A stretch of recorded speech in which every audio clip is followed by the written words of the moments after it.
ಚಿತ್ರದುರ್ಗದ ರೇಣುಕಾಸ್ವಾಮಿ ಕೊಲೆ ಪ್ರಕರಣದಲ್ಲಿ ಈಗಾಗಲೇ ಅನಾರೋಗ್ಯದಿಂದಾಗಿ ಮೆಡಿಕಲ್ ಬೇಲ್ನಲ್ಲಿ ದರ್ಶನ್ ಇದ್ದಾರೆ. ಆದರೆ ಮಗದೊಂದು ಕಡೆಗೆ ಪವಿತ್ರ ಗೌಡ ಜಾಮೀನು ಅರ್ಜಿಯೂ ಕೂಡ ಇವತ್ತೇ ವಿಚಾರಣೆಗೆ ಬರಲಿದೆ. ಸೊ ಡಿ ಗ್ಯಾಂಗ್ನ ಬೇಲ್ ಅರ್ಜಿ ವಿಚಾರಣೆಗೆ ಬರುತ್ತೆ. ಒಟ್ಟು 8 ಆರೋಪಿಗಳ ಜಾಮೀನು ಅರ್ಜಿ ವಿಚಾರಣೆ ಇವತ್ತು ನಡೆಯಲಿದೆ. ಕೆಲವೇ ಕ್ಷಣಗಳಲ್ಲಿ ಡಿ ಗ್ಯಾಂಗ್ ಬೇಲ್ ಅರ್ಜಿ ವಿಚಾರಣೆ ನಡೆಯಲಿದೆ. ಹೈಕೋರ್ಟ್ನಲ್ಲಿ ಪವಿತ್ರ ಗೌಡ ಬೇಲ್ ಅರ್ಜಿ ವಿಚಾರಣೆಗೆ ಬರಲಿದೆ. ಇವತ್ತು ಪವಿತ್ರ ಗೌಡ ಪರ ವಕೀಲ ಟಾಮಿ ಸೆಬಾಸ್ಟಿಯನ್ ವಾದವನ್ನು ಮಂಡಿಸಲಿದ್ದಾರೆ. ಸೊ ಒಟ್ಟು 8 ಆರೋಪಿಗಳ ಜಾಮೀನು ಅರ್ಜಿ ವಿಚಾರಣೆ ಇವತ್ತು ನಡೆಯಲಿದೆ. ಸೊ ಮುಂದೂಡಿಕೆಯನ್ನು ಮಾಡಿದರು, ಹಾಗಾಗಿ ಇವತ್ತು ಆ ವಿಚಾರಣೆ ನಡೆಯಲಿದೆ. ಏನಾಗುತ್ತೆ, ಜಾಮೀನು ಸಿಗುತ್ತಾ ಅಥವಾ ಸಿಗಲ್ವಾ? ಈಗಾಗಲೇ ಜಾಮೀನು ತಿರಸ್ಕಾರ ಮಾಡಿದರು, ಮತ್ತೊಮ್ಮೆ ಅರ್ಜಿಯನ್ನು ಹಾಕಿದರು. 8 ಆರೋಪಿಗಳ ಜಾಮೀನು ಅರ್ಜಿ ವಿಚಾರಣೆ ಇವತ್ತು ನಡೆಯಲಿದೆ. ಪವಿತ್ರ ಗೌಡ ಪರ ವಕೀಲ ಟಾಮಿ ಸೆಬಾಸ್ಟಿಯನ್ ಕೂಡ ವಾದವನ್ನು ಮಂಡಿಸಲಿದ್ದಾರೆ ಇವತ್ತು.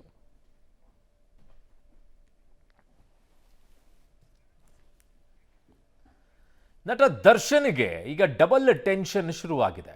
ಯಾಕೆ ಡಬಲ್ ಟೆನ್ಷನ್ ಆಗುವಂಥದ್ದೇನಿದೆ? ಒಂದೇ ಟೆನ್ಷನ್ನೇ ಸಾಕಾಗೋಗಿತ್ತು, ಸರ್ಜರಿ ಮಾಡಿಸ್ಕೊಳ್ಬೇಕಾಗಿರುವಂಥ ವಿಚಾರ. ಸೊ ಈಗ ಡಬಲ್ ಟೆನ್ಷನ್ ಅಂತ ಹೇಳ್ತಾ ಇದ್ದಾರೆ.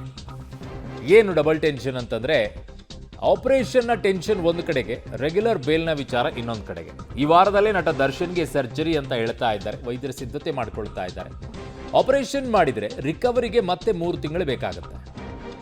ಸೊ ಹೀಗಾಗಿ ಕೋರ್ಟ್ಗೆ ಮತ್ತಷ್ಟು ಕಾಲಾವಕಾಶ ಕೇಳೋ ಸಾಧ್ಯತೆ ಇದೆ. ಈಗಾಗಲೇ 4-5 ವಾರಗಳನ್ನು ಇದಕ್ಕೋಸ್ಕರನೇ ಕಳೆದುಬಿಟ್ಟಿದ್ದಾರೆ.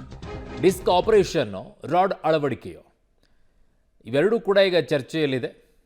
ಸೊ ಇಲ್ಲಿಯವರೆಗೂ 4-5 ವಾರದಿಂದಲೂ ಕೂಡ ಯಾವುದೇ ರೀತಿಯಾಗಿ ವಿಚಾರಗಳು ಆಚೆ ಬಂದಿರಲಿಲ್ಲ. ಈ ಫೋಟೋ ಹೇಗೆ ಆಚೆ ಬಂತು ಅನ್ನುವಂಥದ್ದು ಚರ್ಚೆಗಿದೆ. ಆಚೆ ಬಿಡೋ ರೀತಿಯಲ್ಲಿ ಆಯಿತೋ ಗೊತ್ತಿಲ್ಲ. ಬಟ್ ಕೋರ್ಟ್ ಹೇಳಿದ್ದೇನು, ಯಾವ ರೀತಿಯಾಗಿ ಹಾಸ್ಪಿಟ್ಲಲ್ಲಿ ಟ್ರೀಟ್ಮೆಂಟ್ ನಡೀತಾ ಇದ್ದಿದ್ದು ಯಾವುದು ಕೂಡ ಮಾಧ್ಯಮಗಳಿಗೆ ಬರಬಾರ್ದು ಅಂಥೇಳಿ.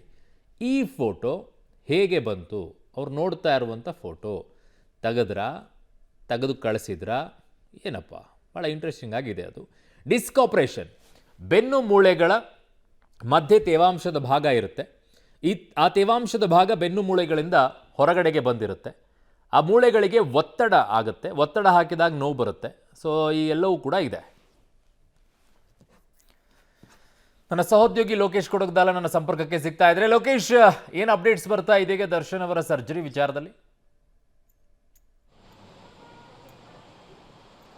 ಅರುಣ್, ದರ್ಶನ್ ಅವರ ಸರ್ಜರಿ ವಿಚಾರಕ್ಕೆ ಸಂಬಂಧಪಟ್ಟಂತೆ ಸಾಕಷ್ಟು ವಿಚಾರಗಳು ಮುನ್ನೆಲೆಗೆ ಬರ್ತಾ ಇರುವಂಥದ್ದು. ಪ್ರಮುಖವಾಗಿ ಈ ವಾರದಲ್ಲಿ ಅವರಿಗೆ ಆಪರೇಷನ್ ಆಗುತ್ತೆ ಅನ್ನುವಂಥದ್ದು ಚರ್ಚೆ ಆಗ್ತಾ ಇದೆ. ಇನ್ನು 2-3 ದಿನದಲ್ಲಿ ವೈದ್ಯರು ಆಪರೇಷನ್ ಮಾಡೋದ್ರ ಬಗ್ಗೆ ದರ್ಶನ್ ಅವರನ್ನ ಮನವೊಲಿಸಿದ್ದಾರೆ ಎನ್ನುವಂಥ ಮಾಹಿತಿ ಲಭ್ಯ ಆಗ್ತಾ ಇರುವಂಥದ್ದು. ಅದರಲ್ಲಿ ಯಾವ ಆಪರೇಷನ್ ಮಾಡ್ತಾರೆ ಅನ್ನುವಂಥದ್ದು ಕುತೂಹಲ ಮೂಡಿಸಿದೆ. ಮೊದಲನೇದಾಗಿ ಡಿಸ್ಕ್ ಆಪರೇಷನ್ ಮಾಡ್ತಾರಾ ಅಥವಾ ಬೆನ್ನು ಮೂಳೆಗೆ ರಾಡ್ ಅಳವಡಿಕೆ ಮಾಡ್ತಾರಾ ಅನ್ನುವಂಥದ್ದು ಪ್ರಶ್ನೆ ಮೂಡಿರುವಂಥದ್ದು. ಯಾವುದೇ ಆಪರೇಷನ್ ಮಾಡಿದ್ರೂ ಕೂಡ ರಿಕವರಿಗೆ 3 ತಿಂಗಳ ಕಾಲ ಬೇಕಾಗುತ್ತೆ. ಈಗ ಕೊಟ್ಟಿರುವಂಥ ಅವಧಿ ಏನಿತ್ತು ಅದರಲ್ಲಿ 5ನೇ ವಾರ ಈಗ ಚಾಲ್ತಿಯಲ್ಲಿರುವಂಥದ್ದು. ಉಳಿದ 1 ವಾರ ಇದೆ.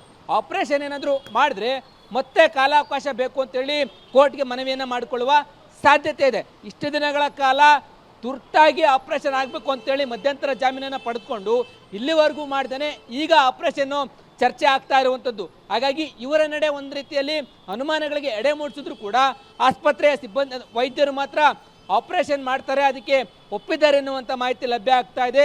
ಈ ವಾರದಲ್ಲಿ ಆಪರೇಷನ್ ಆಗದೆ ಹೋದರೆ ಇದು ನಾಟಕ ಅನ್ನೋ ರೀತಿಯಲ್ಲಿ ಬಿಂಬಿತ ಆಗೋದಂತಲ್ಲಿ ಯಾವುದೇ ಸುಳ್ಳಿಲ್ಲ. ಆದರೆ ಈ ವಾರದಲ್ಲಿ ಆಪರೇಷನ್ ಆಗುತ್ತಾ ಇಲ್ವಾ ಅನ್ನುವಂಥದ್ದು ಕುತೂಹಲ ಮೂಡಿಸಿರುವಂಥದ್ದು. ಕೋರ್ಟ್ಗೂ ಕೂಡ ಮತ್ತಷ್ಟು ಸಮಯ ಬೇಕು ಅಂತೇಳಿ ಕಾಲಾವಕಾಶ ಕೇಳುವ ಸಾಧ್ಯತೆ ಇರುವಂಥದ್ದು. ಅರುಣ್, ಓಕೆ ಲೋಕೇಶ್, ನಿಮ್ಮೆಲ್ಲ ಮಾಹಿತಿಗೆ ಧನ್ಯವಾದಗಳು. ಸೊ ಯಾವ ಆಪರೇಷನ್ ಮಾಡಿಸ್ಕೊಳ್ತಾರೆ ಅನ್ನೋದನ್ನು ನೋಡಬೇಕಾಗಿದೆ. ಅನುಮಾನ ಯಾಕೆ ಮೂಡ್ತಾ ಇದೆ ಅಂತಂದರೆ, ಇಮಿಡಿಯೇಟಾಗಿ ಸರ್ಜರಿ ಮಾಡಿಸ್ಕೊಳ್ಬೇಕು 1-2 ದಿನಗಳಲ್ಲಿ, ಇಲ್ಲಾಂದರೆ ಕಾಲಿನ ಸ್ವಾಧೀನ ಹೋಗ್ಬಿಡುತ್ತೆ, ಎಡಗಾಲಿನ ಸ್ವಾಧೀನ ಅಂತ ಹೇಳಿದವರು.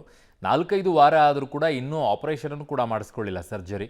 ಸೊ ಇದು ಅನುಮಾನಕ್ಕೆಡೆ ಮಾಡಿಕೊಡ್ತಾ ಇದೆ. ಇನ್ನೇನು 6 ವಾರ ಸಮಯಾವಕಾಶವನ್ನು ಕೊಟ್ಟಂಥ ಕೋರ್ಟು ಇನ್ನು 1 ವಾರ ಬಾಕಿ ಇರುವಾಗ ಈಗ ಸರ್ಜರಿಗೆ ಹೋಗ್ತಾ ಇದ್ದಾರೆ ಅಂತಂದರೆ ಇದು ಉದ್ದೇಶಪೂರ್ವಕವಾಗಿನಾ ಅನ್ನುವಂಥ ಪ್ರಶ್ನೆಗಳಿಗೆ ಎಡೆ ಮಾಡಿ ಕೊಡ್ತಾ ಇದೆ.